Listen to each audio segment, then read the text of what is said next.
杨开，你入门3年，147场挑战无一获胜，此次以名相搏，境界却毫无提升，你图什么？切，乱柿子，随便你。Halo guys, apa kabarnya hari ini? Masih baik-baik aja kan? Di video kali ini kita akan melanjutkan cerita Donghua Martial Peak. Oke, nggak usah lama-lama lagi, kita langsung aja ke ceritanya. 好一个不屈之！ Pada saat ini ekspresi Yang dipenuhi duka dan kesedihan yang tulus. Sebuah ekspresi yang tulus. Energi yang terpancar dari jiwa dan raganya mudah berubah, menunjukkan suasana hatinya yang labil. Yang tiba-tiba penasaran, bertanya-tanya apa hubungannya dengan pemilik mutiara alam mendalam. Baiklah, jangan bahas dia. Dia sudah lama menghilang dan saya sudah lama menganggapnya mati. Pertama-tama saya akan mengambil barang-barang yang dia tinggalkan di lautan kesadaran Anda. Yang berbicara sambil duduk bersila, wajahnya serius. Kemudian dia membentuk seke spiritual dengan tangannya. Mata indahnya tertuju pada air di bawahnya. Dari ujung jarinya, jejak kekuatan spiritual yang terlihat muncul, berubah menjadi wujud seperti ular dan menggali ke dalam air. Yang berdiri di sampingnya, mengamati dalam diam. Awalnya lautan kesadaran tenang, tetapi tak lama kemudian, air merah tua yang menyala-nyala itu mulai gelisah. Di suatu titik, gelembung-gelembung besar mulai terbentuk. Yang memusatkan perhatiannya di sana dan tiba-tiba melihat sebuah tanda segitiga, samar dan tak terlihat. Makhluk seperti ular itu berenang tanpa henti di sekitar tanda segitiga itu. Gerakannya semakin jelas. Setelah tanda itu terungkap sepenuhnya, Yang mengubah tekniknya. Dan ular itu kembali, melesat ke dalam tubuhnya. Dengan sedikit membuka matanya, Yang berkata, meskipun itu adalah seke pemburu jiwa yang paling sederhana, tetapi saya tidak bisa menghilangkannya dengan kekuatan Anda sekarang. Anda tidak bisa menghilangkannya? Tanya Yang dengan ekspresi aneh. Saya tidak bisa menghilangkannya. Yang perlahan berdiri. Yang menatapnya dengan serius. Bermain lama untuk menangkap ikan besar. Memang. Yang mencibir. Puluhan ribu tahun diam. Sepertinya beberapa orang di alam bintang kembali gelisah. Ini adalah kesempatan sempurna untuk menjatuhkannya. Ketika saya kembali ke alam bintang, saya akan menggantung kepalanya tinggi-tinggi di atas gerbang bintang. Saya ingin tahu siapa lagi yang berani turun dan mengingini hukum wilayah bintang ini. Yang diam-diam menyeka keringat yang tak ada dahinya, merasa kasihan pada pria malang itu. Kemudian dia berkata, saya akan bekerja sama dengan Anda dalam apapun yang ingin Anda lakukan. Tidak ada yang istimewa untuk dilakukan. Dia akan datang kepada Anda secara alami. Lakukan apapun yang Anda inginkan selama ini. Dan saya akan mengawasi Anda dari balik bayang-bayang. Kata Yang. Tiba-tiba ia mengulurkan jari dan cahaya misterius menembus tubuh roh Yang. Ini adalah teknik rahasia untuk menyegel lautan kesadaran Anda. Jadi Anda harus mempelajarinya dan mempraktekkannya dengan seksama. Yang mengangguk dengan sungguh-sungguh. Ia menutup matanya dan mulai memahami. Di lautan kesadarannya, ia menyimpan harta karun seperti teratai dewa hangat 7 warna dan pita bintang. Jika ia pergi ke alam bintang di masa depan, tak terelakkan bahwa beberapa orang kuat akan menemukannya. Jadi sangat penting untuk mempraktekkan teknik rahasia menyegelan lautan kesadaran ini. Melihat seperti itu, Yang tak berkata apa-apa lagi. Ia sekali lagi mengeluarkan beberapa batasan di lautan kesadaran Yang, lalu pergi dengan santai. Sehari kemudian, Yang membuka matanya, wajahnya sedikit lelah. Teknik rahasia penyegelan lautan kesadaran yang diwariskan Yang sangat mendalam dan menghabiskan banyak kekuatan spiritualnya untuk memahaminya. Namun, meskipun lelah, ia telah memperoleh banyak hal, sehingga ia sangat bersemangat. Di pavilion 100 bunga, Yang dan Ling Jun'er telah menghilang. Yang menggunakan kekuatan spiritualnya, tetapi ia tidak dapat merasakan kehadiran mereka. Tidak ada yang tahu kemana mereka pergi. Hanya lelur hantu yang duduk tepat di hadapan Yang. Wajahnya serius, seolah-olah ia sedang melamun. "Tetua Agung," Yangke menyapanya. Luluh Hantu akhirnya tersadar, menatap Yangke dan bertanya dengan suara tegas. "Master Sekte, wanita itu siapa dia? Mengapa saya di hadapannya begitu rapuh seperti anak kecil?"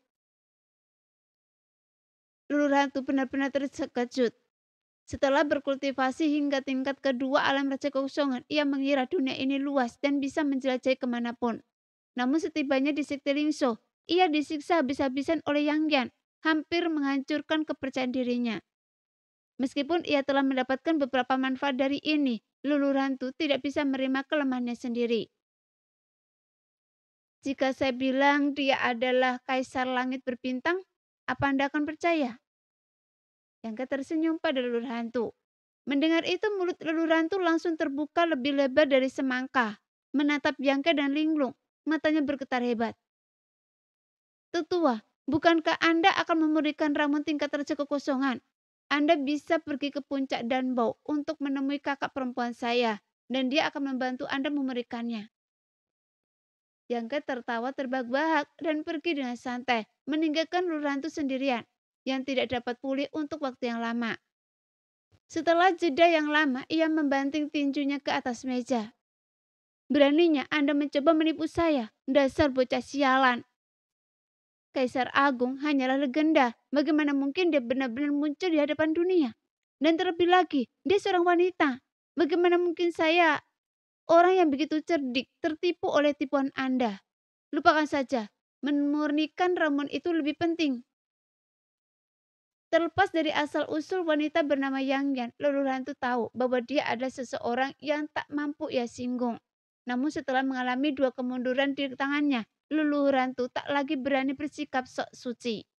Bagaimanapun, jalan panjang seni bela diri membutuhkan eksplorasi terus-menerus. Di istana Tianji, Yangke duduk bersila, matanya terpejam. Kesadaran spiritualnya telah menyebar, menyatu dengan seluruh bintang kegelapan. Jika ia menginginkannya, ia bisa merasakan gerakan sekecil apapun di bintang kegelapan. Seolah-olah ia dan bintang kultivasi ini telah menjadi satu, tak terbedakan.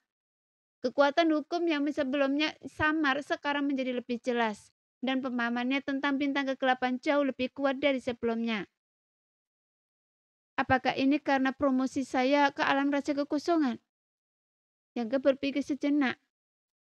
Seharusnya begitu. Lagi pula alam raja kekosongan dan alam pengembalian kekosongan adalah 2 alam yang sangat berbeda. Tentu saja akan ada beberapa perubahan seiring peningkatan kekuatannya. Hei, kekuatan hukum ini sepertinya sedikit berubah. Yangke tiba-tiba menyadari sesuatu yang tidak biasa dan merasakannya dengan seksama. Setelah beberapa lama, ia sedikit terkejut. Kekuatan hukum menjadi jauh lebih sempurna. Mungkinkah ini alasan promosi saya? Dengan demikian, alasan mengapa bintang kegelapan tidak dapat melahirkan alam raja kekosongan adalah karena hukumnya tidak sempurna. Dan akar masalahnya mungkin karena pertempuran antara Yang Yan dan Kaisar Serangga. Tapi promosi saya telah mengubah ini. Kekuatan hukum telah menjadi sempurna. Apakah ini berarti bintang kegelapan tidak lagi menolak alam raja kekosongan? Meskipun begitu, saya tidak menyadari penolakan bintang kegelapan kali ini ketika saya kembali. Tetapi saya adalah penguasa bintang. Itu tidak masuk hitungan. Baiklah, mari kita coba dengan Tetua Agung dan saya akan tahu. Memikirkan hal ini, ia segera menemukan lokasi Luluh Hantu saat ini. Di seluruh bintang gelap, Yangke dan Luluh Hantu adalah satu-satunya kultivator alam raja kekosongan. Sebagai penguasa bintang gelap, ia tidak dapat melakukan eksperimen. Jadi, ia hanya bisa memulai dengan Luluh Hantu. Pada saat itu, di puncak Danbao, di dalam istana, udara dipenuhi aroma ramuan, dan Luluh Hantu duduk bersila di tanah. Dengan cermin menguraikan prinsip-prinsip agung seni bela diri, berbagai pengalamannya yang mendalam.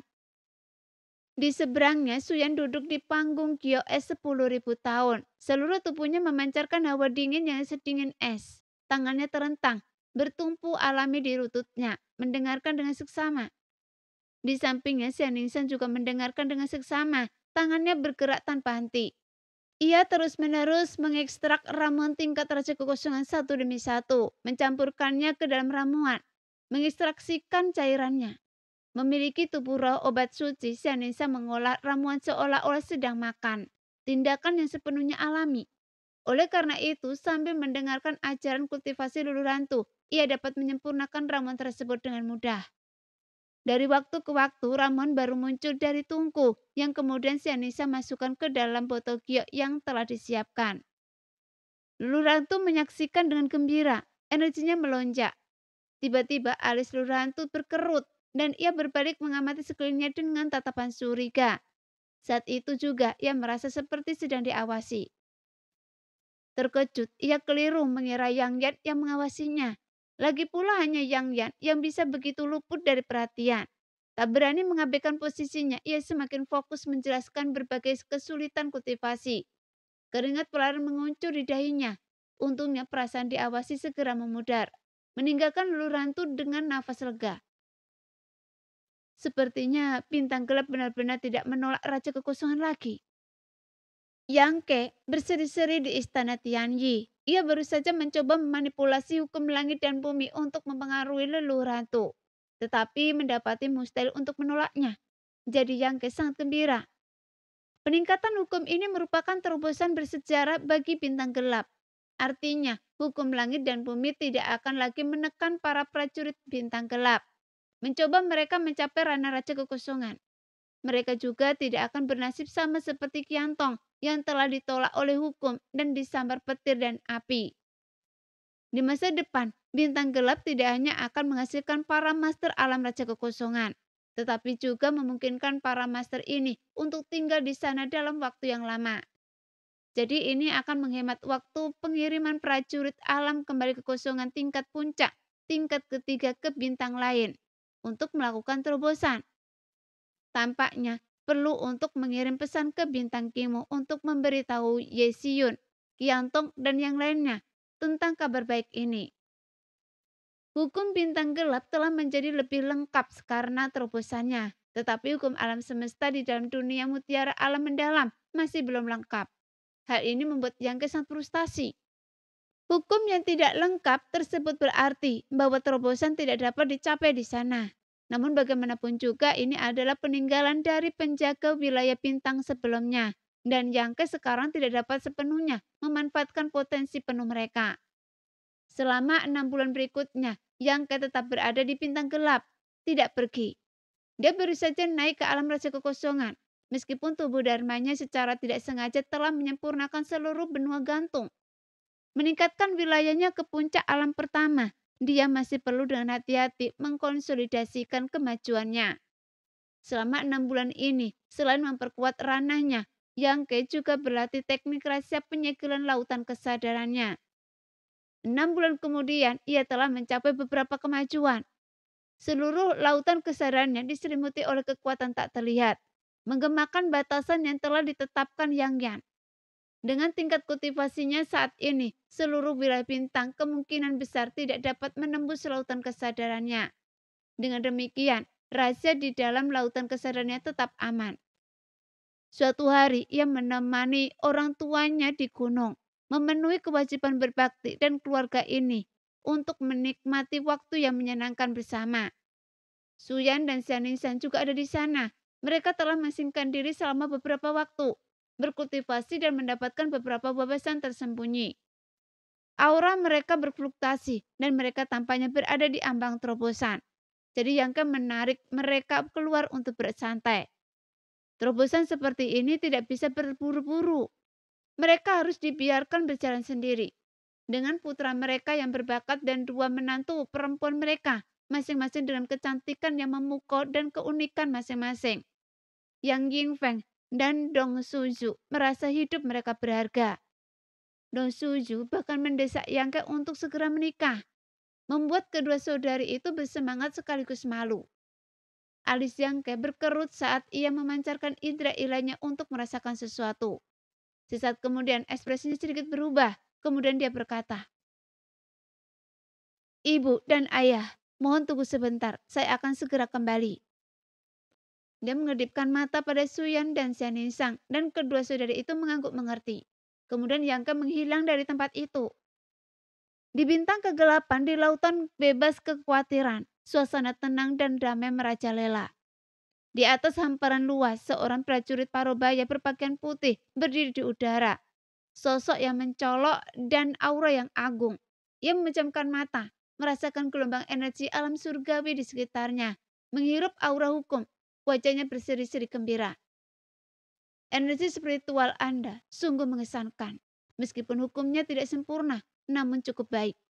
Saya telah menempuh perjalanan yang sangat jauh, jadi saya akan menggunakan Anda sebagai sumber nutrisi. Kata pria Parubaya itu. Tangannya menari-nari dan membentuk mantra aneh. Detik berikutnya tubuhnya berubah menjadi lubang tanpa dasar, melahap energi surgawi di sekitarnya dengan liar. Seketika lautan yang sebelumnya tenang menjadi bergejolak, dan angin kencang bertiup kencang. Saat energi surgawi yang melimpah lenyap, rasanya seolah-olah ada sesuatu lain yang telah lenyap dari permukaan laut, sejauh puluhan ribu mil. Transformasi ini membuat para prajurit terjerumus dalam ketidaknyamanan yang mendalam. Jantung mereka berdebar-debar di markas Istana Laut. Di sebuah pulau yang luas, kepala istana saat ini, Sahu, sedang berunding mengenai hal-hal penting dengan para pejabat tinggi istana. Tiba-tiba seolah merasakan sesuatu. Ia mendongak ke arah pria Parubaya itu. Wajahnya serius. Kepala istana, ada apa? Tanya kepala istana kedua dari bawah. Namun Sahu tidak menjawab, tetapi ekspresinya semakin serius. Setelah beberapa saat, ia tiba-tiba berdiri dan berkata, seseorang sedang membuat masalah di laut bebas khawatir. Ikutlah dengan saya untuk menyelidiki. Sambil berbicara, ia melesat seperti bola meriam. Para tokoh berpengaruh di istana saling bertukar pandang sebelum segera mengikutinya. Jauh di bawah laut, alat musik tiup meraung, harpa dan setar bergema, dan banyak gadis laut muda bernyanyi dan menari di bawah. Istana Dewa Laut menjadi pemandangan yang damai dan makmur. Tiba-tiba, Istana Dewa Laut yang terletak puluhan ribu mil di bawah laut meletus dalam kekacauan, seolah-olah disambar gempa bumi dahsyat. Tanah berguncang. Lekong, sang master Istana Dewa Laut yang duduk di ujung meja, tiba-tiba merasakan ekspresi yang gelap. Ia mendongak, matanya memancarkan dua sinar cahaya misterius yang menyilaukan. Detik berikutnya, sesosok bayangan samar muncul di hadapannya. Meskipun berada puluhan ribu mil jauhnya, sosok itu seolah merasakan tatapannya. Ia hanya tersenyum acuh dan mengabaikan Lekong, yang membuat Lekong murka. Kemudian suaranya yang berwibawa menggema di seluruh istana Dewa Laut. Siapapun yang berani menginjak laut bebas khawatir saya, datanglah ke istana Dewa Laut dan segera minta maaf. Dan saya akan mengampuni nyawa Anda. Suara itu yang menembus batas ruang, terbawa arus air melalui teknik rahasia ras laut, mencapai arah pria Parubaya itu. Pria Parubaya itu dengan panik menyerap energi langit dan bumi di sekitarnya, mendengus dingin, matanya yang dingin menatap ke arah Lekong. Semut kecil, beraninya Anda bicara seperti itu pada saya? Naik ke sini. Setelah mengucapkan kata-kata ini, ia menebas ke bawah dengan jarinya. Gerakannya begitu mudah dan anggun, bagaikan memisahkan dua embusan angin. Namun satu jari ini mengandung kekuatan yang tak terbayangkan. Air laut terbelah bagaikan cermin, menyebar jauh ke dasar samudra. Dari atas, laut bebas khawatir tampak seperti ngarai yang luas, dengan ombak yang bergulung di kedua sisi dan hamparan ruang kosong yang luas di antaranya. Kemudian, istana Dewa Laut di bawah laut tiba-tiba muncul di hadapan pria Parubaya itu. Hah? Wajah Lekong berubah drastis dan ia benar-benar terpana. Ia hanya melihat sekilas beberapa ciri fisik pria Parubaya itu melalui teknik rahasia klan laut. Tetapi ia tak pernah membayangkan bahwa gerakan sederhana seperti itu akan membelah seluruh laut bebas khawatir menjadi dua. Metode ini sungguh mengerikan, benar-benar di luar imajinasi Lekong. Alam Raja Kekosongan. Mustahil, bahkan seorang Raja Kekosongan pun tak mungkin memiliki kemampuan sekuat itu. Para gadis suku laut menjerit dan lari ke segala arah, mencoba melarikan diri ke dalam air. Namun saat tubuh mereka menyentuh tepi selat, mereka dihantam-hantaman dahsyat. meledak menjadi awan darah, meninggalkan banyak korban tewas dan luka-luka. Banyak prajurit kuat suku laut ketakutan, tatapan mereka terbelalak kagum. Sosok yang menjulang tinggi di udara, bagaikan kehadiran dewa, terlalu kuat untuk dilihat.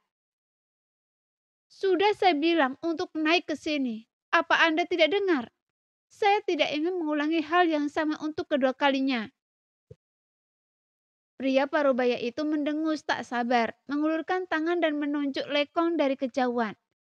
Gerakan itu membuat Lekong berkeringat dingin. Ia tak mampu menahan sedikit pun keinginan untuk melawan. Kecepatan jari itu memang tidak cepat, tetapi seolah menghalangi semua rute pelariannya.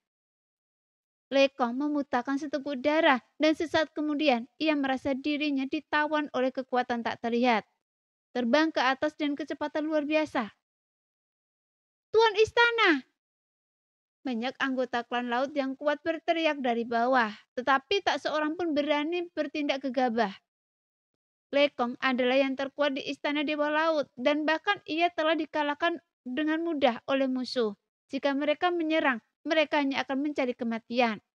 Tiba-tiba rasa putus asa menyebar. Tidak ada yang tahu dari mana pria parubaya ini berasal atau tingkat kultivasi apa yang dimilikinya.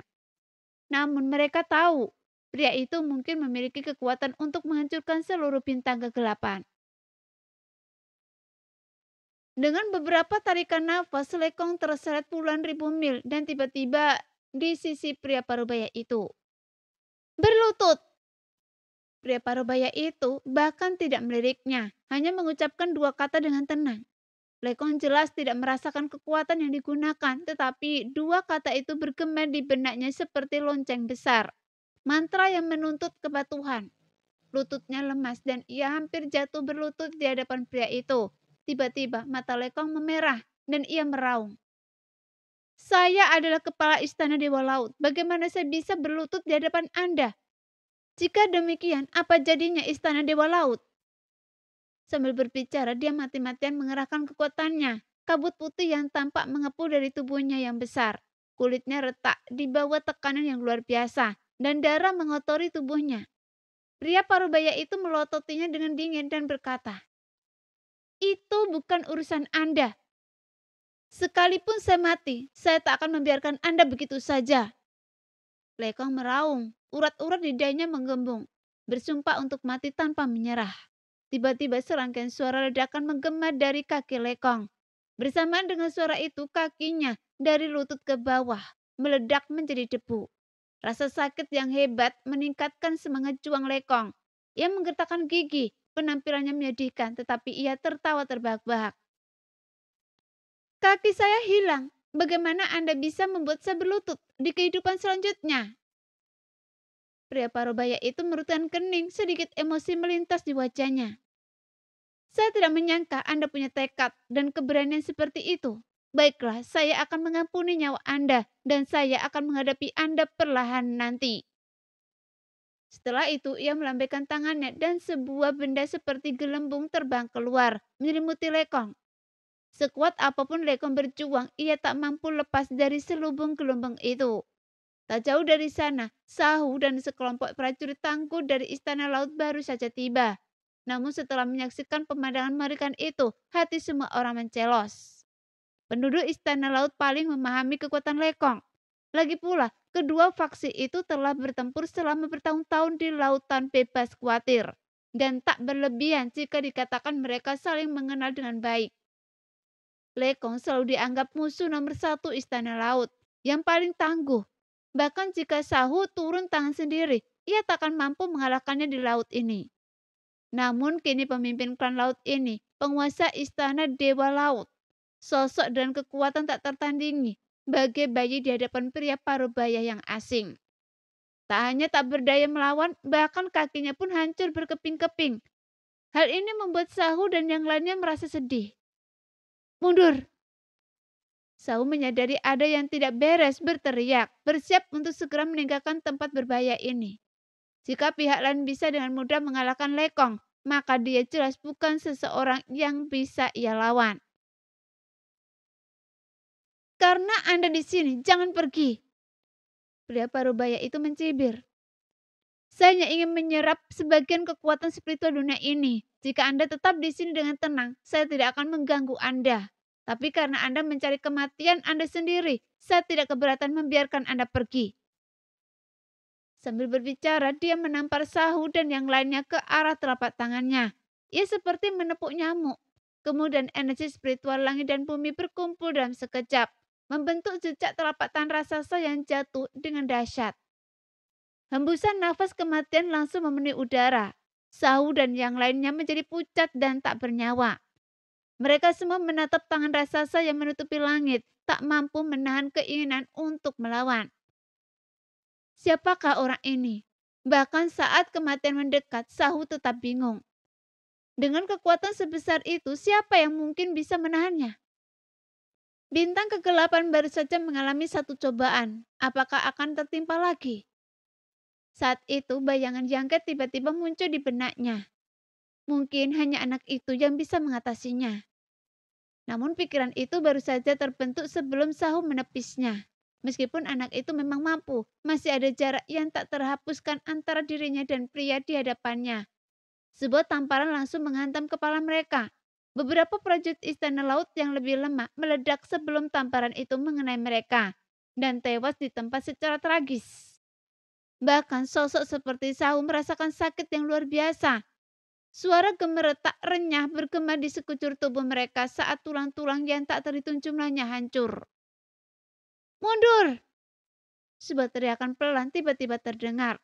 Satu kata seakan mengandung esensi kebenaran tertinggi. Memiliki kekuatan kata-kata dan tindakan yang menakjubkan. Energi spiritual langit dan bumi tiba-tiba menjadi kacau dan tamparan keras yang telah mengaburkan Sahu dan yang lainnya pun mundur dengan teriakan pelan itu. Langit kembali cerah. Sahu dan yang lainnya setelah selamat dari bencana dengan rakus menikmati sinar matahari. Raut wajah mereka dipenuhi rasa tidak percaya. Wajah pria parubaya yang sebelumnya acuh tak acuh akhirnya menunjukkan minat. Ia menoleh ke arah suara itu dan sesaat kemudian ia menyeringai. Anda, saya tidak mencari Anda, tapi Anda datang sendiri. Bagus, sangat bagus. Anda telah menyelamatkan saya dari banyak masalah dan saya akan memastikan Anda tidak bisa pergi. Yang kemudian kening menatap serpian-serpian darah yang jatuh dari udara, lalu pada kondisi Lekong yang menyedihkan.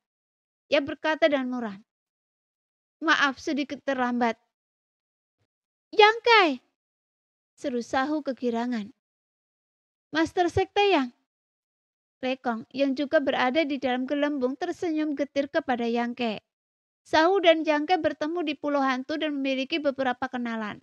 Lekong juga mengenal Yangke karena perjanjian dagang yang ia buat dengan Sekte Lingxiu. Terakhir kali Yangke meninggalkan dasar laut. Putri muda klan laut memberinya mutiara dewa laut. Mutiara itu berisi esensi seluruh lautan.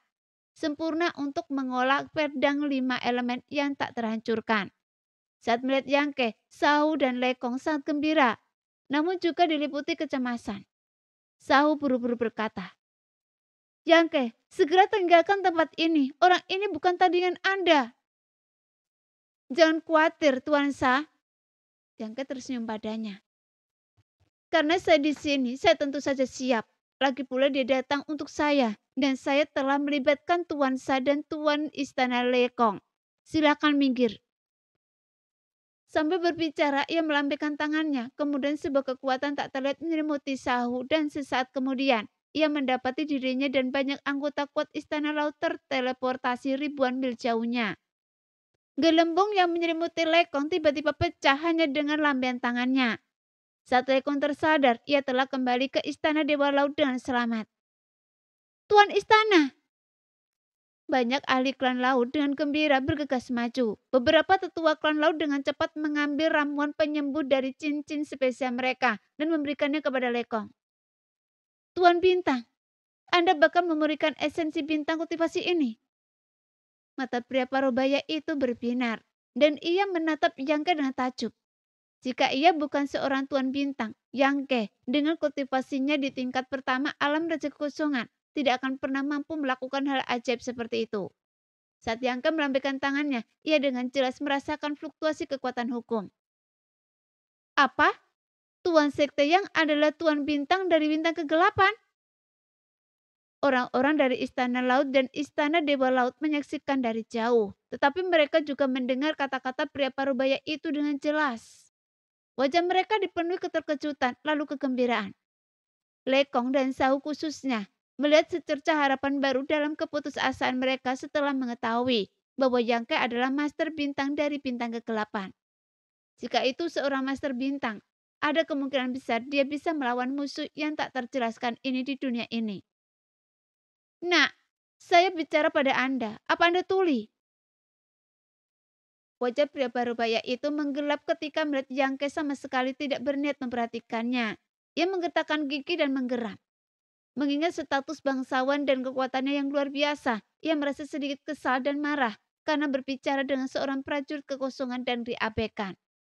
Baru kemudian Yang Ke menoleh dan melirik ke arahnya, lalu dengan santai menggaruk telinganya. Apa kata Anda?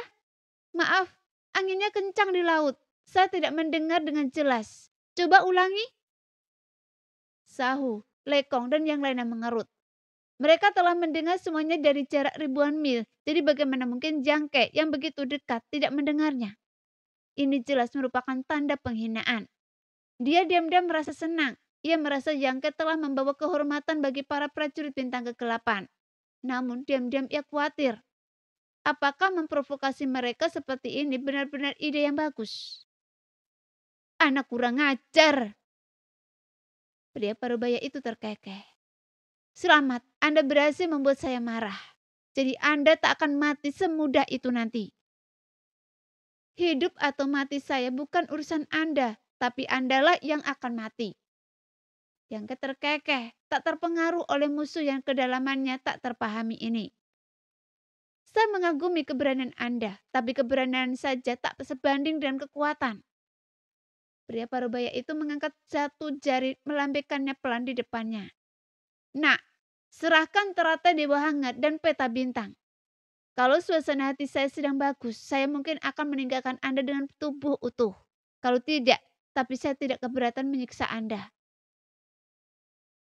Anda mau? Ambil sendiri kalau Anda mau. Akan saya lihat apa Anda sanggup. Yang Ke tetap tanpa ekspresi. Keras kepala. Pria parubaya itu tampak mulai kehilangan kesabaran. Melihat sikap Yang Ke yang tak kenal kompromi, ia mendengus pelan. Dan aliran kesadaran ilahi yang murni dan luas melesat keluar dari lautan kesadarannya, mengalir deras ke arah Yang Ke. Baik teratai dewa hangat maupun bintang-bintang berada di dalam lautan kesadaran Yang Ke. Jika pria parubaya itu ingin merebutnya, ia tak punya pilihan selain menyerang dari dalam. Ekspresi Yang Ke akhirnya berubah. Ia merasa seolah-olah lautan kesadarannya telah dihantam keras oleh sesuatu kekuatan. Ia tiba-tiba merasa pusing. Gelombang mual dan jantung berdebar-debar menyebar ke seluruh tubuhnya dan wajahnya memucat. Luar! Dengan tabrakan tak terlihat, lingkaran sihir penyegel tiba-tiba muncul di lautan kesadaran Yang Ke, disertai serangkaian kekuatan pembatas yang tak dapat dijelaskan. Secara langsung menghalangi pikiran spiritual pria parubaya itu. Apa? Pria parubaya itu juga terkejut. Dia mengira dengan kekuatannya sendiri ia bisa dengan mudah menembus lautan kesadaran Yang Ke untuk merebut teratai dewa hangat serta peta bintang. Tanpa disadarinya, lautan kesadaran pemuda itu mengandung kekuatan yang membatasi, membuatnya gemetar, menghalangi tatapannya yang ingin tahu. Wah, Anda punya banyak rahasia. Pria parubaya itu menatap Yang Ke dengan ekspresi masam. Semburat kekejaman terpancar di wajahnya. Baiklah, tunggu sampai saya menangkap Anda, baru saya akan mempelajari Anda dengan seksama. Setelah itu ia tiba-tiba mengulurkan tangan dan meraih Yang Ke. Ruang di sekitar Yang Ke dengan radius beberapa kaki seolah terkunci rapat. Sebuah kekuatan mencengkeramnya erat-erat mencoba menyeretnya ke sisi pria parubaya itu. Merasa ada yang tidak beres, Yang Ke dengan putus asa mengaktifkan rahasia spesialnya. Sekaligus memanfaatkan energi esensi bintang. Menggunakannya untuk menghancurkan blokade di sekitarnya. Dengan satu langkah yang salah, ia menghindar. Ayo, Anda bukan tandingan saya. Ketika Yang Ke muncul kembali, ia sudah berada ratusan kaki jauhnya. Menatap pria parubaya itu dengan seringnya penuh kemenangan. Lelucon, Apa ada orang di sini yang lebih kuat dari Anda? Kalau Anda saja tidak berani melawan saya, siapa lagi yang bisa menghentikan saya? Cibir pria parubaya itu tak tergerak. Lawan Anda adalah saya. Sebuah suara perempuan yang jernih dan halus tiba-tiba bergema dari kehampaan. Suaranya sama dan halus, seolah datang dari segala arah. Pria parubaya itu terkejut, wajahnya ngeri untuk pertama kalinya. Ia berteriak, "Siapa yang menyelinap?" Riak-riak menyebar di langit seperti kerikil yang jatuh ke danau yang tenang. Dari tengah riak-riak itu, seorang perempuan berjubah hitam berjalan keluar. Di sampingnya seorang gadis kecil yang menawan, berusia sekitar 15 atau 16 tahun, dengan kuda kembar yang panjang. Saat gadis kecil itu muncul, matanya yang cerah mengamati sekelilingnya. Detik berikutnya, ia tersenyum dan melambaikan tangannya pada Yangke. "Paman Sekte! Yun-er, kemarilah!" Yangke balas melambaikan tangan.